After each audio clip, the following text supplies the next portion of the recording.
E vai começar. 3.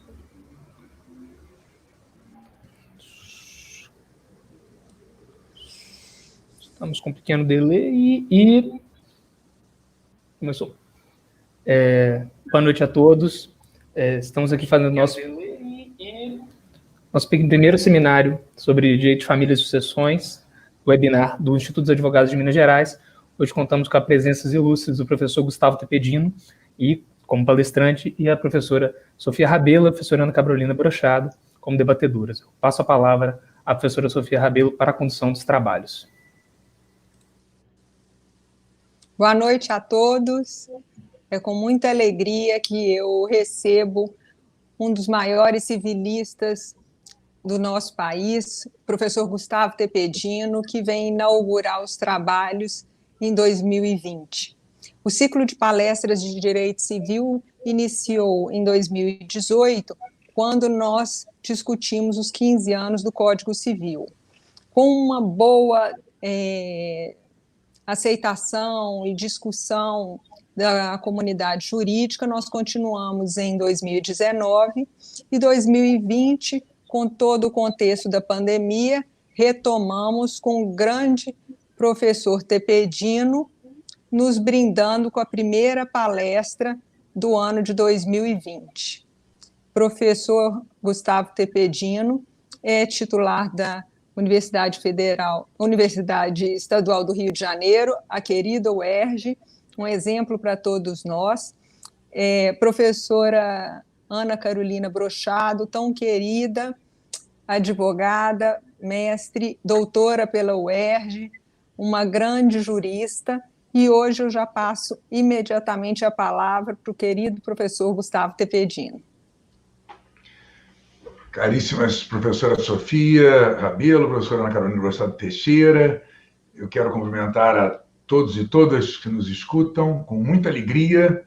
Eu queria agradecer ao Instituto dos Advogados de Minas Gerais, na pessoa da professora Sofia, pela organização desse evento, cujo tema é tão interessante, e tem tanta importância prática, mas o título, autonomia existencial, muitas vezes pode soar para o advogado, para o estudante que nos assiste, como algo acadêmico. Muitas vezes as pessoas não se dão conta da atualidade, da importância prática no dia a dia, nas relações de família, não só nas relações de família, nas relações jurídicas de uma maneira geral, dessa dualidade entre relações existenciais e relações patrimoniais.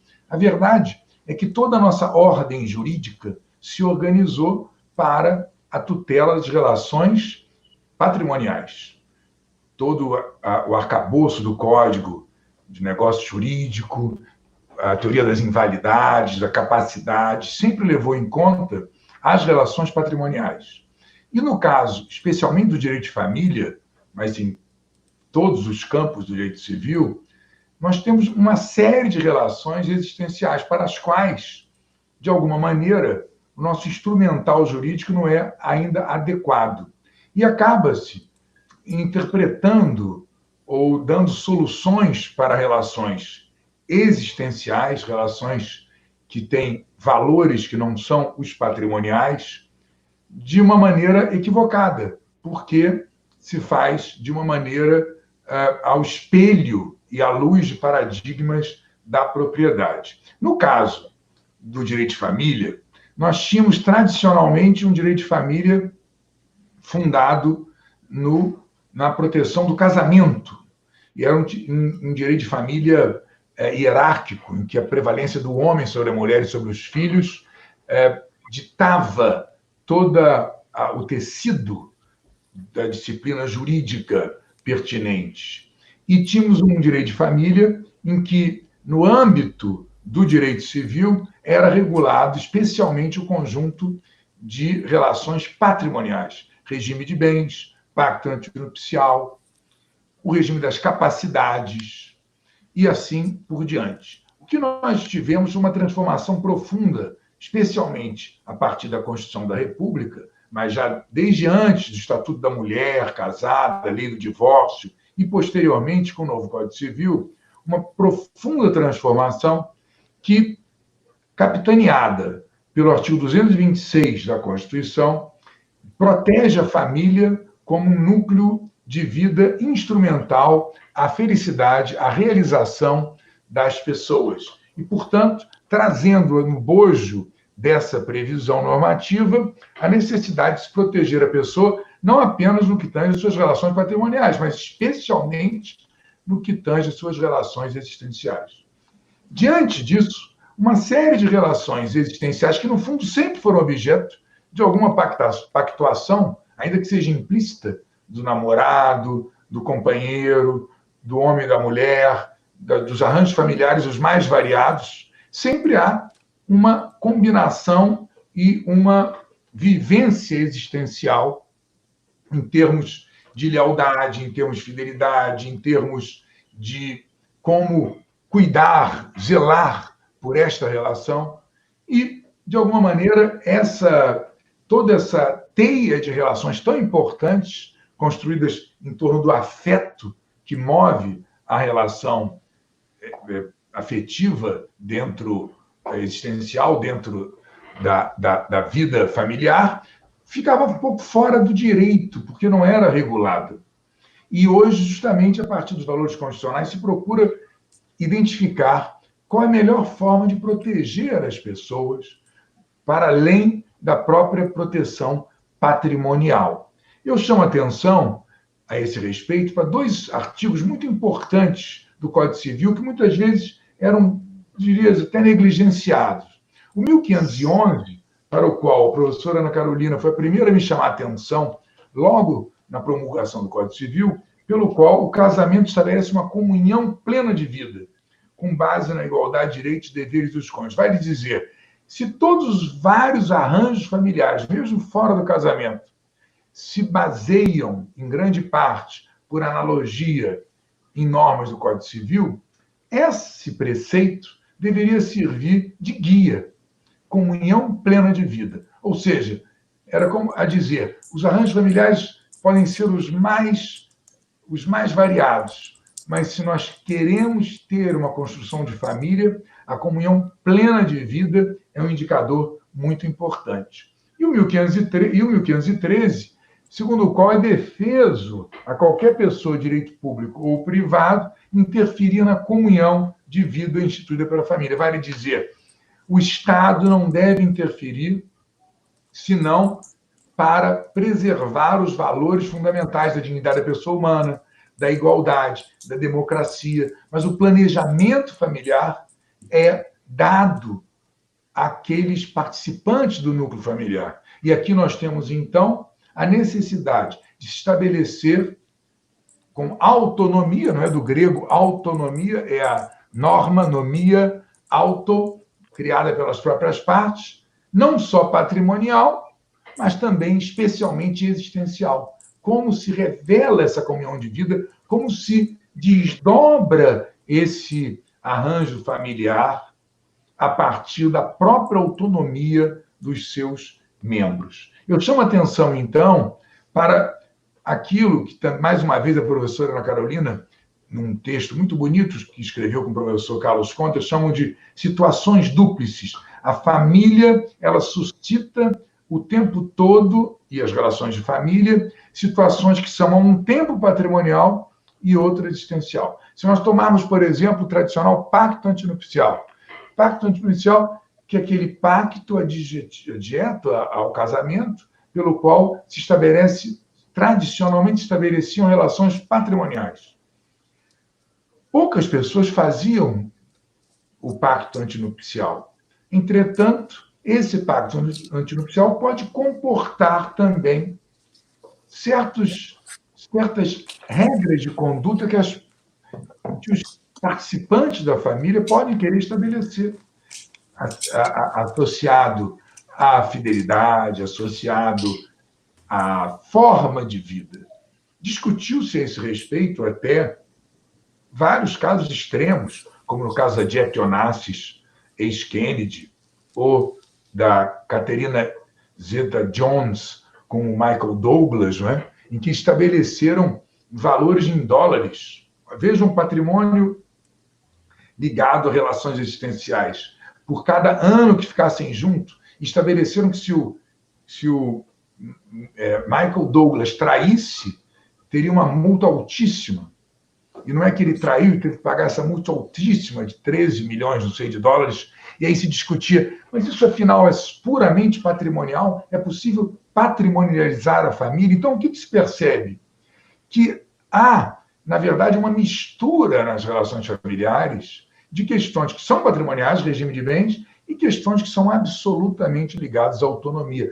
Como os membros da família conduzem aquela comunhão de vida que pretendem instaurar. E não só nas relações também entre afetivas, entre companheiros ou cônjuges, mas também na relação parental.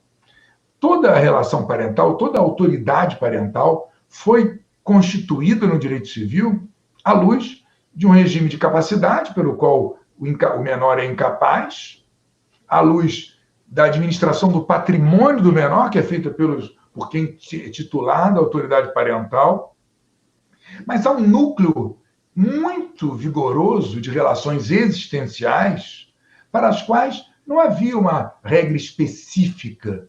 A própria capacidade, até que ponto nós podemos dizer que um adolescente já não gradualmente adquire capacidade? Até que ponto nós não podemos dizer que mesmo antes de ser relativamente capaz, a escolha de amigos, a escolha de religião, muitas vezes a vontade de fazer uma tatuagem, ou escolha de um time de futebol, ou propriamente esse círculo de amigos, até que ponto a interferência dos pais pode se dar e deve se dar, sempre pensando no melhor interesse da criança, mas até que ponto podemos ter uma regra que foi forjada à luz das relações patrimoniais, capacidade e incapacidade, para definir o limite de intervenção, por exemplo, em redes sociais, o limite de intervenção na leitura, na escolha das leituras dos filhos, o limite de intervenção na escolha de um namorado ou de uma namorada. Tem os pais esse poder? Notem como o direito, de alguma maneira, baseado em relações puramente patrimoniais, não ofereceu essas ferramentas. E hoje se procura, a partir da principiologia constitucional, hoje se procura, a partir do princípio do melhor interesse da criança, que foi expressamente desenvolvido no Estatuto da Criança e do Adolescente, com informação constitucional, se procura verificar que, no fundo, a autoridade parental ela é feita como um instrumento de realização da criança e do adolescente, do menor, e não como um direito dos pais ou direito dos titulares da autoridade parental para impor a sua vontade sobre a vontade dos filhos. Isso tem sido algo muito discutido. Então, notem bem, no pacto antinupcial, a que eu aludi, é possível previsões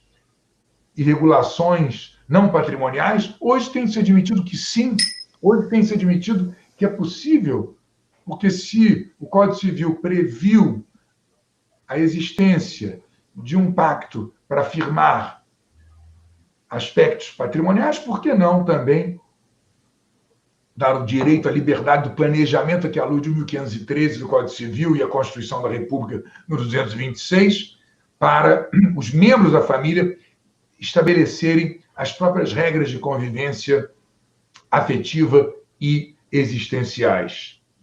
Por outro lado, proliferam-se contratos de namoro, contratos de união estável. O direito civil não estava preparado, no ponto de vista das relações patrimoniais, para esse tipo de objeto. O objeto era sempre a propriedade, o patrimônio.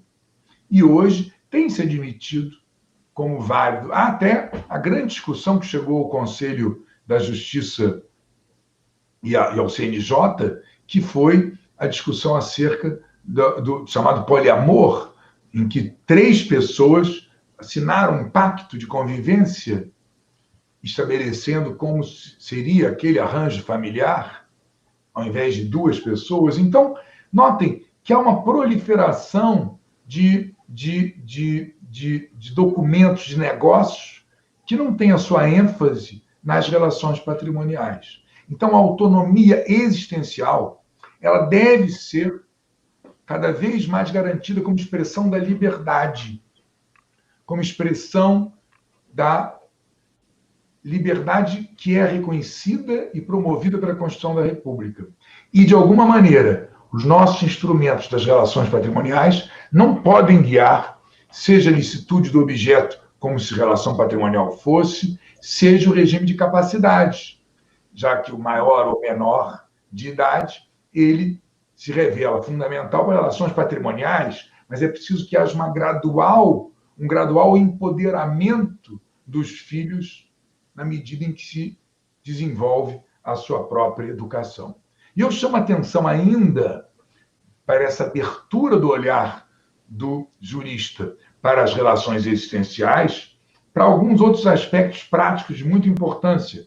Por exemplo, o chamado testamento vital, que são os atos de vontade que as partes prevêem, ou que o interessado prevê, para um momento em que não tiver mais capacidade, para um momento em que estiver muito doente, em que ele faz uma série de previsões que não são patrimoniais, são fundamentalmente existenciais. Se quer ir para uma CTI ou não, se quer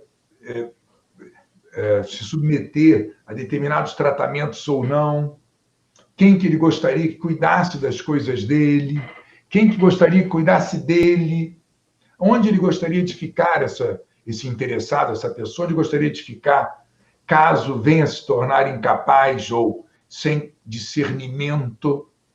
Então, é muito interessante quando se fala nesse chamado testamento vital, que nada mais é do que um documento em vida, que é destinado a produzir efeitos quando o próprio signatário já não estiver mais capaz ou condição de manifestar sua vontade, que os instrumentos das relações patrimoniais são insuficientes para autorizar, já que a incapacidade por si só tornaria ineficaz um mandato, uma representação tradicional. No entanto, hoje a jurisprudência e a doutrina têm aceitado, em homenagem à vontade, em homenagem à liberdade, em homenagem à dignidade e autonomia de quem o escreveu, tem aceitado a eficácia desse tipo de pactuação no momento em que falta justamente discernimento para essa pessoa, que é quando produz os efeitos este mesmo contrato. Não há no Brasil uma legislação específica a esse respeito, apenas o Conselho Federal de Medicina admitiu e, de alguma maneira, toda legislação tende a ressalvar a autonomia existencial, e aqui é o mais importante, mesmo para aquelas pessoas que são incapacitadas para as relações patrimoniais. Eu dei o exemplo dos menores de idade, que têm a sua capacidade gradualmente deferida para fazer amizades, para as escolhas que são boas para ele. Mas nós podemos também pensar no curatelado. A pessoa que é declarada incapaz, nos termos do artigo 85 do Estatuto da Pessoa com Deficiência, nos termos do artigo 85 dessa Lei 13.146 de 2015, a curatela afetará tão somente os atos relacionados aos direitos de natureza patrimonial e negocial. Eu chamo a atenção porque o parágrafo 1º desse artigo 85 da Lei 13.146, eu até trouxe aqui para mostrar para vocês, afirma: a definição da curatela não alcança o direito ao próprio corpo, à sexualidade, ao matrimônio, à privacidade, à educação, à saúde, ao trabalho e ao voto. Olha que fantástico! Reparem que no passado o juiz declarava interditada uma pessoa, determinava o curador, e nesse momento, a partir desse momento, aquela pessoa estava completamente privada de qualquer ato de autonomia, mesmo os atos de autonomia existenciais. E no atos de autonomia existencial. E notem que, nos dias de hoje, a lei determina que a eventual incapacidade, ela tem um escopo limitado às relações patrimoniais. Aqui separa claramente as relações existenciais, permanece. Então, o incapaz, do ponto de vista da patrimonialidade, aquele que é o curatelado, vamos chamar mais tecnicamente, esta pessoa tem toda a liberdade de sexualidade, patrimônio, privacidade, saúde, trabalho e voto. Abre-se, então, para o jurista, abre-se, então, para nós, estudiosos do direito de família, um grande desafio. Como assegurar a proteção do curatelado, que é o que o legislador quis, fundamentalmente, zelar, e a sua autonomia com a sua sexualidade, com o matrimônio. É um desafio que não é simples. E, certamente, temos que ter humildade para reconhecer que o direito sozinho não dá conta disso. É preciso que haja um apoio interdisciplinar com psicólogos, com médicos, com assistentes sociais, no sentido de promover a dignidade e a autonomia daquele que é curatelado, ressaltando a sua autonomia existencial. Eu chamo a atenção para mostrar a vocês a importância prática. Eu gostaria de fazer duas referências importantes. Em primeiro lugar, no passado, não é só no direito de família, em todas as relações do direito em geral, o paradigma da propriedade sempre impediu que essa autonomia existencial pudesse florescer. Eu chamo a atenção para uma decisão antiga do Tribunal Superior do Trabalho, que hoje já mudou e hoje já ampliou muito seus horizontes, nos anos 2000, em que determinada discussão chegou ao TST acerca da utilização, da possibilidade do patrão impedir ou controlar o e-mail e a correspondência pessoal dos empregados. E naquela decisão do TST prevaleceu o direito do empregador, de alguma maneira, de controlar e impedir a utilização para fins pessoais por parte do trabalhador e, portanto, utilizar, de alguma maneira,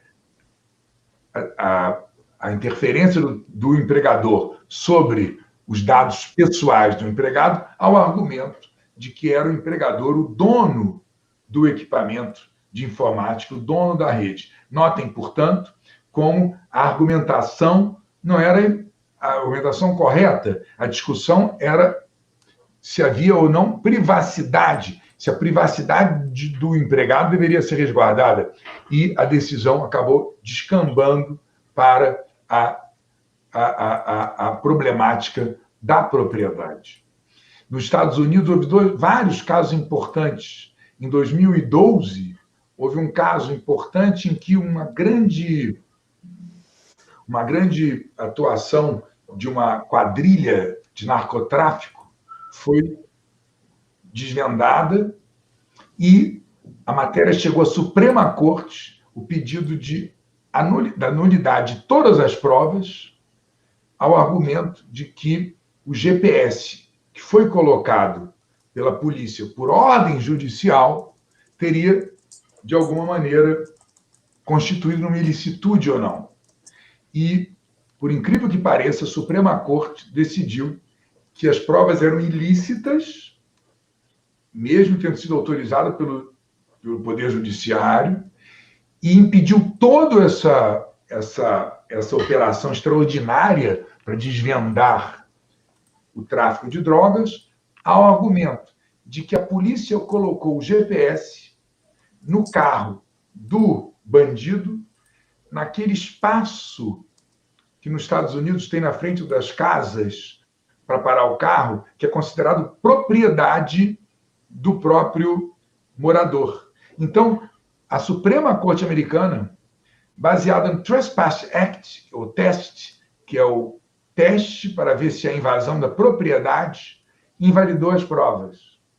A Justice Sotomayor, que é uma mulher admirável, num voto vencido, ela protestou, ela disse que o que tinha que se discutir ali era a reasonable expectation of privacy, era a privacidade e não a propriedade. Mas, em 2012, a Corte Americana assim decidiu com base no trespass test, ou seja, com base na propriedade. Há um outro caso famoso também, em 2007, da Sharon Irons, uma médica que engravidou num plantão no hospital a partir de uma coleta, a partir de um sexo oral que ela praticou com um médico.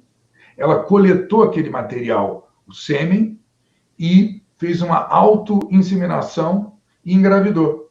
E esse médico, Phillips, foi na Justiça de Illinois, em Chicago, e foi à Suprema Corte de Illinois, querendo dizer que ele era o pai, que ele teria direito para definir o futuro da gravidez ou não, ou, enfim, ou autorizar ou não a gravidez.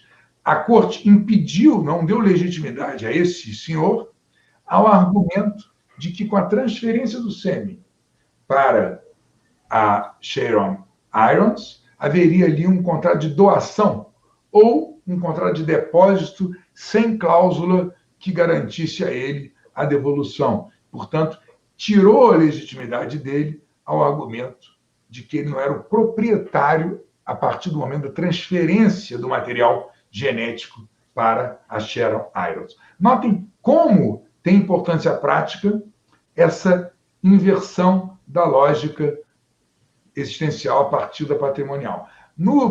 Atualmente, o STJ, recentemente, agora nesse mês de junho, publicou uma decisão em matéria de alimentos muito interessante, em que o STJ, pela primeira vez, considerou que o alimentante tem legitimidade para ação de prestação de contas contra o genitor que tem a guarda do filho, ou seja, o alimentante, no caso de não ser o guardião, na hipótese de separação com guarda unilateral, não era dado até 2020 a ele, ao alimentante, a legitimidade processual para a prestação de contas no sentido de supervisionar a autoridade parental, no caso, a guarda, por parte do genitor que tinha a guarda. E o STJ, através de uma decisão da terceira turma, sendo relator ministro Paulo de Tarso Severino, felizmente mudou essa orientação, dizendo não, o genitor, o alimentante, tem o direito à prestação de contas. Pois bem, embora o Código Civil, no artigo 593, parágrafo 5º, já autorizasse essa prestação de contas, essa supervisão por força da autoridade parental sobre a utilização dos bens e a educação e a formação da personalidade dos filhos, a jurisprudência entendia que, na medida em que a prestação de alimentos era efetuada, na medida em que a pensão alimentícia era prestada, nesse momento, transferia-se a propriedade para o genitor que tinha a guarda. Então, por isso, tirava a legitimidade do alimentante para a ação de prestação de contas. Argumentava-se, inclusive, que, pelo fato dos alimentos serem irrepetíveis, não tinha que se dar satisfação do que foi feito com aquele dinheiro. E hoje, o STJ, em boa hora, verificou que essa lógica era uma lógica patrimonial. Ou seja, depois que se pagou uma prestação pecuniária, não cabe prestação de contas, porque é o proprietário novo, ou seja, o guardião que tem a guarda, que terá o poder de disposição sobre os bens. Notem, é uma lógica patrimonial. Na lógica existencial, o que o STJ diz? Não. A guarda é feita no melhor interesse da criança e do adolescente. A autoridade parental do pai se expressa na supervisão e no acompanhamento da formação do filho, independentemente de não ter a guarda, tendo ou não tendo a guarda. E, portanto, não é pelo fato do dinheiro ter passado para a propriedade do filho sob a guarda de outro genitor, que o alimentante não tem direito de controlar, de saber, de participar dos gastos e da disposição desses bens no melhor interesse da criança. Então, meus caros amigos, eu gostaria de sublinhar o fato, e já em fase de conclusão, porque eu quero muito ouvir as professoras Ana Carolina e Sofia, mas eu quero chamar a atenção para todos para duas questões fundamentais. A primeira delas, a autonomia existencial é a possibilidade de criação de normas de conduta pelos interessados em matéria que não é patrimonial, em matéria tinente à privacidade, à sexualidade, à formação da personalidade, à educação da prole e assim por diante. Todo esse conjunto de regras é preciso que se dê, que se atribua à autonomia familiar em nome da liberdade para a constituição de família, em nome da liberdade para o planejamento familiar, em nome da proibição de interferência do Estado, portanto, de interferência heterônoma, num campo que é o campo da liberdade. Por outro lado, essa liberdade impõe responsabilidade. Responsabilidade no sentido de se proteger a quem se ama.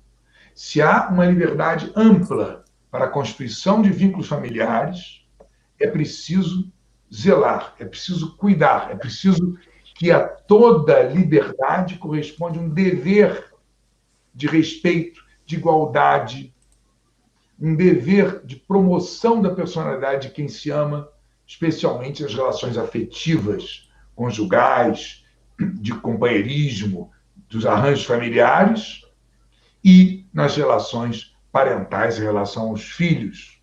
Portanto, é preciso que se desenvolva um mecanismo de ampliação da autonomia com enorme responsabilidade, com peso e contrafreio, com razoabilidade, para que dessa autonomia não surja exageros, não surja autoritarismo, não surja uma espécie de carta branca ou de salvo-conduta para a prevalência hierárquica do mais forte, ou do pai, ou dos pais, ou de quem detém autoridade parental. Então, é uma via de mão dupla. De um lado, é preciso se dar autonomia, é preciso se buscar a comunhão plena de vida, é preciso se abrir mão daqueles esquemas muito rígidos de capacidade, de licitude, de formalidade das relações patrimoniais em temas de relações existenciais, para uma gradual assunção de responsabilidade pelos filhos e para a preservação da igualdade na democracia, na família democrática, entre os membros da família, entre os titulares da autoridade parental. Mas, por outro lado, se isso tudo é verdade, um maior grau de responsabilidade deve se ater ou deve se atribuir nas relações existenciais, porque aqui, justamente, por não serem regras específicas ou regras tão impositivas como nas relações patrimoniais, a principiologia exige uma ponderação dos interesses em jogo para a promoção da dignidade humana, para a promoção dos interesses existenciais, em particular da personalidade dos membros da família. Meus amigos, essas seriam minhas considerações iniciais no tempo que combinamos. Gostaria de ouvir a todos e me coloco à disposição para eventual debate. Muito obrigada, professor. Maravilhosa a sua fala, como sempre. E eu já passo as considerações da professora Ana Carolina Brochato. Boa noite a todos. Missão difícil falar depois do professor Tepedino, né? Mas para o debate é sempre salutar. Eu quero cumprimentar o Instituto dos Advogados, na pessoa da professora Sofia, agradecer o convite, estarmos juntos aqui hoje, nessa noite discutindo um tema tão interessante. Cumprimentar o professor Tepedino, né, meu eterno professor, sempre faço aqui um momento de agradecimento para ele, da importância dele na minha vida, a interferência dele nas coisas que eu penso, nas coisas que eu escrevo, da forma como eu penso o direito hoje. Eu carrego grandes marcas do professor. Então, faço aqui um agradecimento expresso nesse sentido. Esse tema é um tema muito interessante, né? Assim, o professor Tepedino instigou aí a todos nós para pensarmos, né, essa dicotomia, vamos chamar assim, entre relações patrimoniais e existenciais, trazendo aí esses exemplos desafiadores dessa zona grija, né? Dessa zona cinzenta das situações dúplices. Então, após essas considerações, eu queria, assim, só retomar, professor, a importância, né, da gente de qualificar a relação como a relação familiar, principalmente, que é o tema do nosso debate, como existencial ou patrimonial, na medida em que essa qualificação, ela chama a tutela jurídica, né, que, como o senhor anotou muito bem, é uma tutela jurídica que é qualitativamente diversa para as relações patrimoniais e para as relações existenciais. Né, há pouco tempo, eu e a professora Lídia Leal, a gente estava pensando, fizemos um texto a respeito da tutela jurídica dos bens digitais nos regimes de comunhão parcial ou comunhão existencial. E a gente utilizou um pouco da necessidade dessa qualificação desses bens digitais, por exemplo, como bens patrimoniais ou bens existenciais, para a gente avaliar se ele estaria nessa seara da patrimonialidade, por isso seria, em tese, partilhável, ou se estaria na seara dessa relação mais pessoal, mais existencial, e, portanto, uma ligação direta à dignidade humana, para avaliar se seria um bem particular ou não. Então, assim, de certa forma, se eu estiver falando de um blog pessoal, é um bem diferente a partir da função que ele exerce de um site ou de um e-commerce, por exemplo.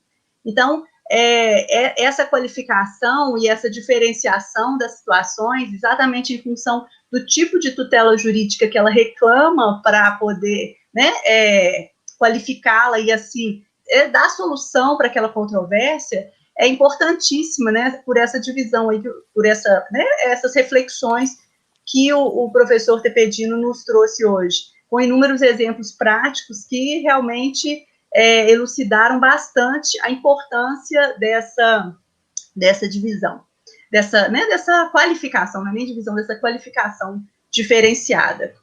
Então, professor, assim, o que eu gostaria de propor para reflexão seria se haveria uma tendência à contratualização das relações familiares, uma contratualização que abrange o âmbito patrimonial, né? Você já disse aí sobre os contratos de namoro e etc., mas uma contratualização que também abrange o âmbito existencial, né? Será que nós estamos mesmo diante de possibilidades de criarmos aí novos pactos que eventualmente exprimam novos arranjos familiares ou novas situações existenciais? E o que me intriga muito são os limites, né? Porque eu acho que no direito de família, ou quando a gente discute também, por exemplo, direitos da personalidade, a gente vê aquele limite tênue entre ordem pública e autonomia privada. Então, a reflexão que eu gostaria de propor é muito nesse sentido, assim, se, a seu ver, estaríamos diante de uma contratualização das relações familiares, sejam elas patrimoniais, sejam elas existenciais, e quais os limites que nós estaríamos aí diante deles para pensarmos em termos de limites a essa negociabilidade, né, no direito de família, para a gente chamar de uma forma mais ampla aqui, usando o termo do professor Perlindieri.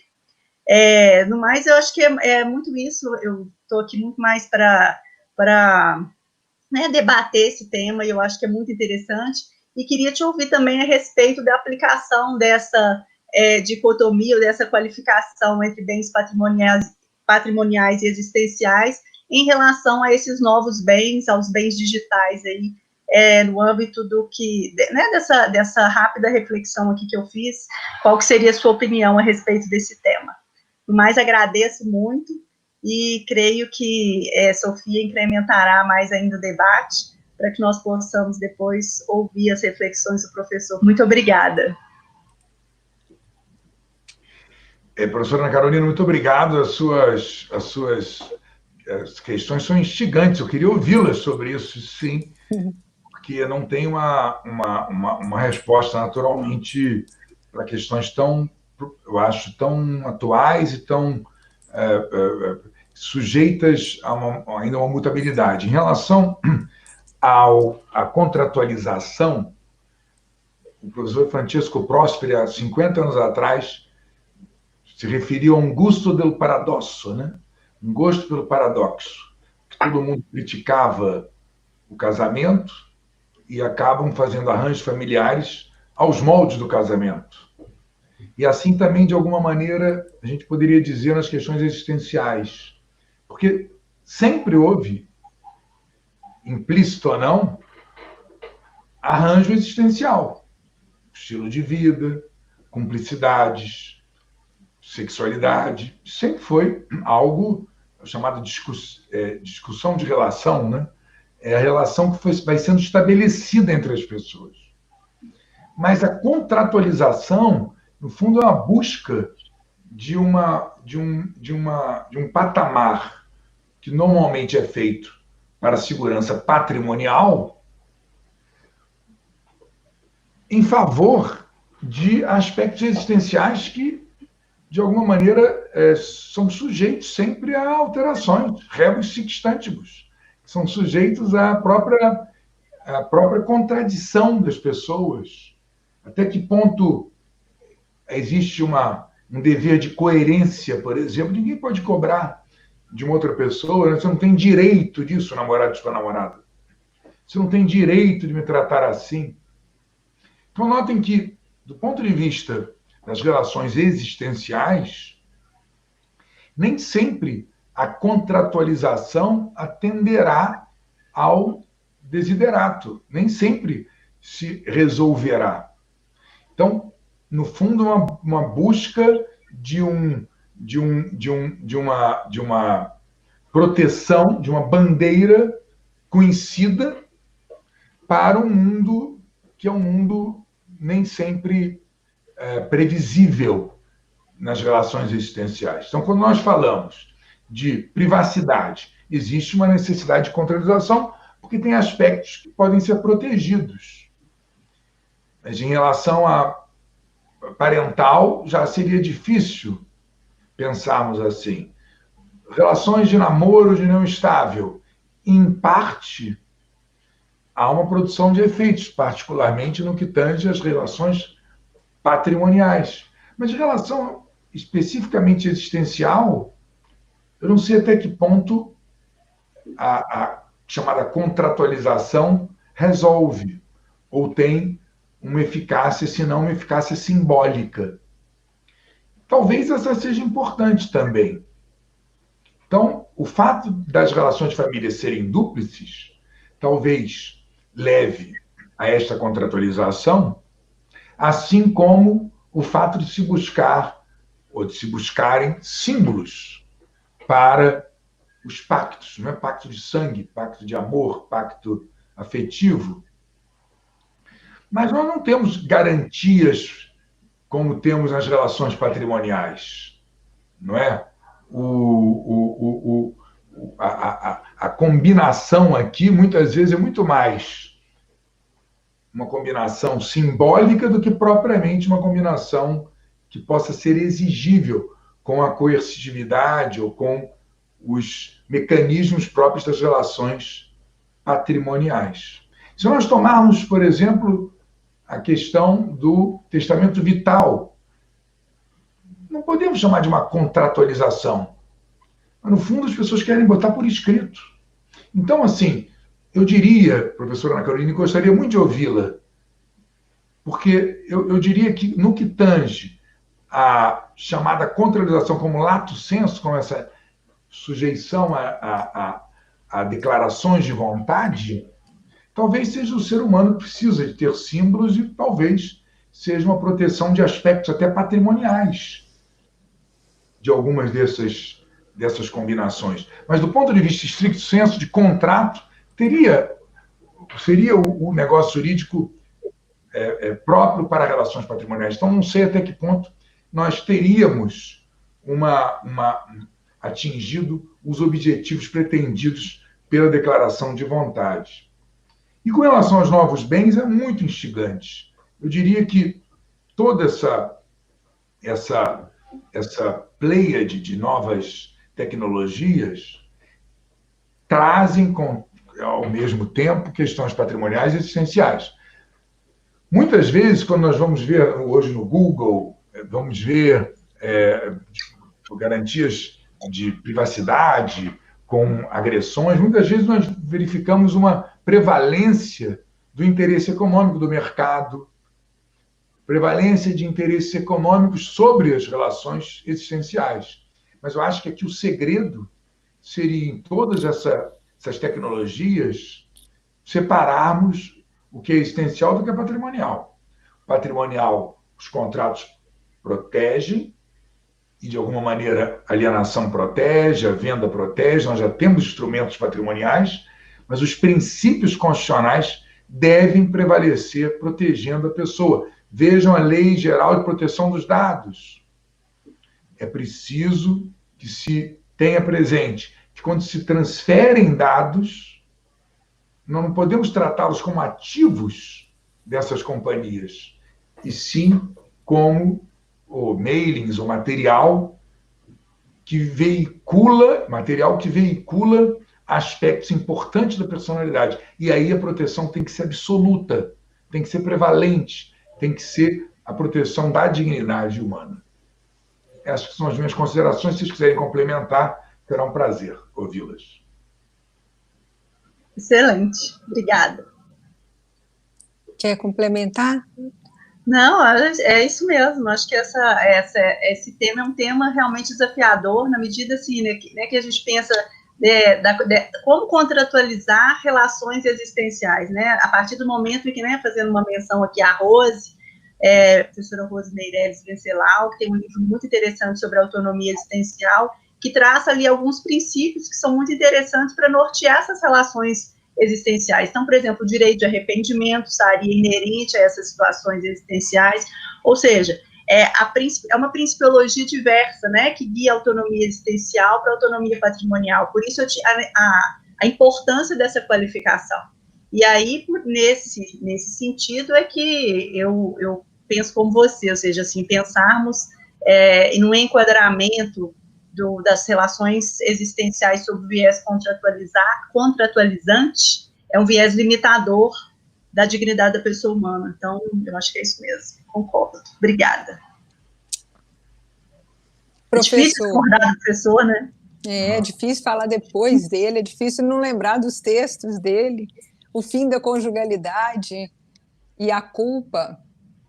Enfim, professor, eu gostaria de lembrar um ensinamento do senhor em relação ao tratamento jurídico das famílias e o movimento pendular em relação à autonomia das escolhas existenciais, na intimidade do recesso familiar e a tutela das vulnerabilidades. Eu acredito que esse movimento pendular apresentado pelo senhor é o grande desafio do direito de família, e retomo a uma indagação que não me satisfaz em relação à intervenção do nosso Estado quanto à união estável.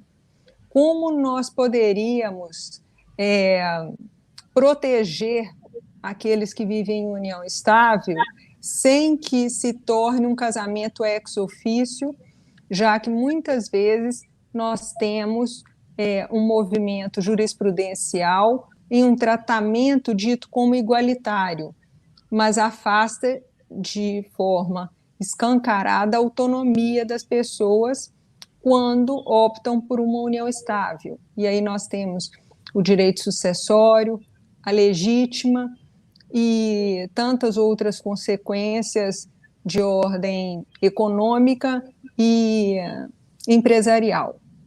Qual seria a saída para que nós pudéssemos encontrar um equilíbrio entre esse movimento pendular? Sofia, essa é uma questão muito grave mesmo, e o que você falou é muito verdadeiro. Esse movimento pendular é histórico no Brasil. Na verdade, as uniões estáveis no Brasil, no começo do século XX, elas deixavam a mulher em situação muito desprotegida. E as mulheres, muitas vezes, tiveram que entrar tentando, na justiça, uma relação de trabalho para ganhar um salário mínimo por mês, já que não tinham direito a nada, eram tratados como concubina, de maneira pejorativa. Muitas vezes tinham ajudado a construir a fortuna familiar e construíram realmente uma comunhão de vida. Então, a toda ação corresponde à reação. Então, a primeira compreensão nossa é essa compreensão histórica. A segunda é a compreensão dos diversos Brasis. Nós temos na Defensoria Pública mulheres, especialmente mulheres, que são vulneráveis e que o homem tinha um salvo-conduto para decidir da maneira que ele queria o futuro da família. Então, não é possível que, em nome da liberdade, se viole os direitos fundamentais, a democracia, a igualdade, em particular, a dignidade da mulher e dos filhos. Ora, se tudo isso é verdade, por outro lado, nós temos um direito de família muito diferente nas relações de classe média e classe alta, e média alta, em que as pessoas podem fazer pacto antinupcial, podem pactuar, e, mais do que isso, depois da lei do divórcio, e com a mudança dos últimos 50 anos, o casamento não é mais indissolúvel como era. Então, o direito de família foi todo organizado para proteger essa desigualdade da mulher fora do mercado de trabalho e da concubina que era abandonada, e se vê hoje num direito de família em que as pessoas casam 1, 2, 3 vezes, com arranjos completamente diferentes, uniões estáveis completamente diferentes. Então, eu acho que, nesse caso, nós precisamos de uma reforma legislativa. É preciso ter coragem para reformar legislativamente e pensar que a solidariedade familiar, ela talvez tenha que ser reconstruída. Solidariedade familiar não pode supor a sucessão legítima, por exemplo, sempre. Não pode supor a ausência de um planejamento familiar, como se isso fosse um pacta corvina, como se fosse tudo proibido. Então, nós temos todo um arcabouço do direito de família e sucessões que era para uma outra realidade, que veio justamente para proteger vulneráveis. Eu diria que a proteção dos vulneráveis hoje pode ocorrer numa legislação que tem um regime supletivo de proteção. Isso, muito bom isso. Mas não é possível que não se admita que, através de pacto antinupcial, pessoas maiores, capazes e não vulneráveis, que estão no mercado de trabalho, possam estabelecer o regime de bens, seja na união estável, seja no casamento. Eu acho que essa igualdade que acabou se constituindo deve ocorrer em termos de dignidade, mas o mal está nessa fixação, no caso do casamento, e depois, por igualdade, à união estável também, no sentido de participação forçada, coercitiva na sucessão, quando as partes queriam isso. Nós vimos agora, há poucos anos, há pouco tempo atrás, no caso do Gugu Liberato, ficou público, uma hipótese em que parecia ali toda uma farsa para se dizer que não há uma relação que talvez existisse, talvez para fugir disso. Notem que alguma coisa está errada nisso. Então é preciso, a meu ver, termos coragem de alterarmos essa legislação. Eu acho que, se nós alterarmos a legislação e deixarmos claro, nem o Supremo deixou claro, quando o Supremo admitiu a igualdade dos companheiros, ele se referiu aos artigos da sucessão legítima. Ele não considerou inconstitucional o artigo da sucessão legítima do Código Civil, a fixação dos herdeiros necessários. Então, isso está ainda objeto de uma certa insegurança jurídica. E as pessoas fazem testamento com insegurança jurídica, O STJ já deu várias voltas a esse respeito. Então, eu acho que a maneira, talvez, de pacificarmos e darmos segurança jurídica em matéria de família seria pensarmos numa solidariedade familiar que impõe a democracia, impõe igualdade, impõe um regime supletivo de proteção das pessoas na extinção da relação afetiva, com mútua assistência, mas que permita que a autonomia privada, quando não há disparidades fortes econômicas, especialmente no início das relações, as pessoas têm liberdade, que a autonomia privada possa definir a ausência de sucessão necessária, a ausência de concorrência dos companheiros ou cônjuges na sucessão de quem primeiro falecer. Porque essa concorrência com filhos de outro arranjo familiar normalmente acarreta uma série de conflitos que podem ser evitados. Então, acho que essa similitude que foi feita foi uma construção jurisprudencial, aquela súmula 377 também tentou proteger a população e não conseguiu, que era a comunhão de aquestos, no caso de separação obrigatória. Então, foi se fazendo um direito de família em retalhos. É preciso a gente retomar a principiologia constitucional, retomar a proteção da igualdade, mas autorizando a autonomia privada, especialmente no que tange às relações patrimoniais. Muito obrigada, professor. Nós somos, eu já me incluo, filhas acadêmicas. Eu estava me lembrando das palestras na década de 90, 97, 99, e quando inaugurou o fim da culpa pela conjugalidade, e pensando no cenário da vida como ela é, em um dos trabalhos do senhor, que diz que o amor por vezes falta, o egoísmo aflora e os deveres estabelecidos nas relações afetivas devem ser integralmente preservados.